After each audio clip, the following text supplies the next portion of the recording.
So we finally got an OPPO Find X9 Pro to test, and it's as good as everyone says it is. The camera is fantastic, the performance is insane, and it lasts as long as the vanilla Find X9 when it comes to battery life. But it has one big problem. That's right, I don't think that the Find X9 Pro is going to come here to the Philippines. That's the same thing that happened with the X8 Pro, which is a shame because this thing is really, really good.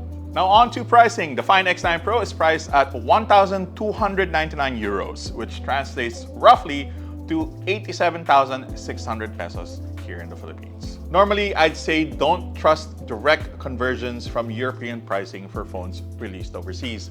But as we saw with the Find X9 vanilla version, that price is actually correct. The vanilla version actually was a little bit more expensive than the European model. So if this ever comes to the Philippines, that would be the price. That price is unfortunate because I think that Find X9 Pro is a lot better than the smaller model now that I've had a lot more time with it.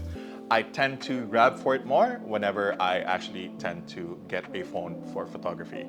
But why is that? Well, for some reason, it just fits my hand better than the Find X9. It's only a tiny bit taller and thicker, but somehow those small changes make the Find X9 Pro easier to use and handle. And despite those small physical tweaks, OPPO found a way to make the battery in this phone bigger than the already massive one in the smaller version, because the global version of the Find X9 Pro has the same 7,500 mAh battery that's found on the Chinese variant. There is no nerfing of the battery here, unlike other brands and their global versions. Now, the OPPO Find X9 Pro has the same snap key button on the side as the vanilla variant, although the brand has added an ultrasonic button on the right side of the phone. Now, pressing it twice opens the camera app, and when you're there, pressing it again allows you to take a picture. Sliding your finger across the length of it will allow you to zoom in and out, but only when the phone is in landscape mode. It doesn't do that in portrait mode, unfortunately, which I found a little weird.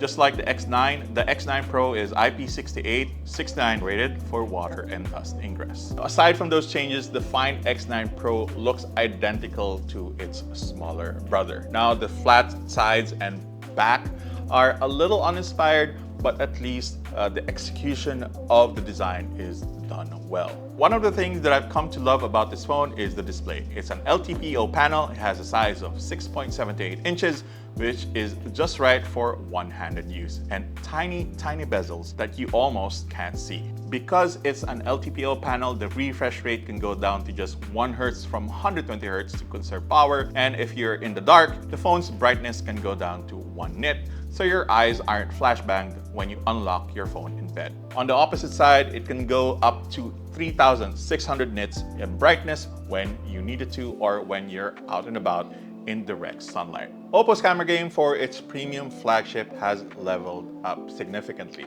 Now, they're still partnered with German brand Hasselblad, but there are big changes for this phone. For the main sensor, you're looking at a Sony 50 megapixel Light 828 sensor with PDAF, laser AF, and OIS with an aperture opening of f1.5. The telephoto lens has also been upgraded, bumped up to a 200 megapixel ISOCELL HP5 periscope lens that does 3x optical and up to 13.2x lossless zoom. There's also a 50 megapixel ultra-wide camera here, plus a 50 megapixel selfie camera. The photos produced from the main camera are great. Excellent dynamic range across the board, great white balance, and fairly accurate color reproduction all around. The one thing I really like about this generation of flagship from OPPO is the fact that the phone can take full 50 megapixel photos by default, which means you still get plenty of detail even if you crop the image. Now, as good as the main cameras were, I found myself shooting with the telephoto cameras more. There are plenty of great photo spots in Barcelona that wouldn't have been possible without a good telephoto on a phone. I found shots taken from the telecamera were as good or sometimes better than the main snapper. OPPO is also offering a removable camera kit for the Find X9 Pro. They call it the Hasselblad Teleconverter Kit, which is here. It basically allows you to connect a telephoto lens to the back of the Find X9 Pro. It attaches to the phone via a special case and clip-on accessory for the lens and gives the phone the ability to shoot in 10 times optical as well as 20 times and 40 times hybrid. We had a very limited experience with this kit during our time with the X9 Pro, and while it's useful if you want to take really close-up shots, which is great when you're watching concerts, for example, it's fairly bulky to use.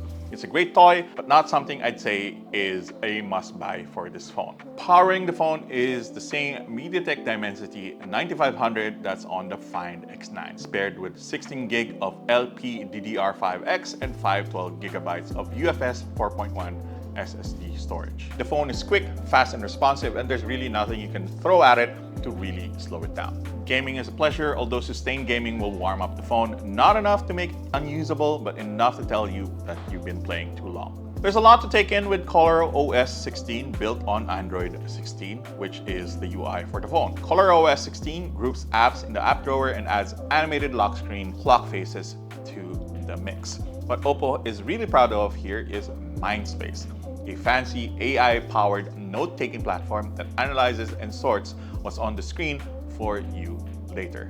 The phone has a massive 7500 mAh battery combined with 80 watts of Super VOOC fast charging and 50 watts fast wireless charging. In PC Mark's battery benchmark, the Find X9 Pro scored 21 hours and 10 minutes on a single charge. I took a ton of photos using this phone while I was in Barcelona, and this was the phone where my data SIM was, so I also used it for a hotspot. So total use time or total battery life for me with this phone was around a day and a half, and that's with really heavy use. I cannot say anything bad about the battery performance of this phone. It really sets the standard. Like the Find X9, the Find X9 Pro's biggest problem is price. It's going to be fairly expensive and close to the price points of what Apple and Samsung are asking for their flagship phones. The second one is availability, because we really don't know if this will ever arrive in the Philippines. But for what's on tap here, the camera performance and insane battery endurance, I think it's about time we stop thinking that OPPO is a manufacturer that's still selling cheap phones and finally consider them as an adversary that's worthy of battling Apple and Samsung. And that's pretty much it for this review. If you've gone this far, please like, subscribe, comment, do everything that YouTubers tell you to do. If you have any other questions about this phone, aside from price and availability, because we still do not know when that would be, just leave it down there. We'll get to it when we can. My name is John. See you in the next video.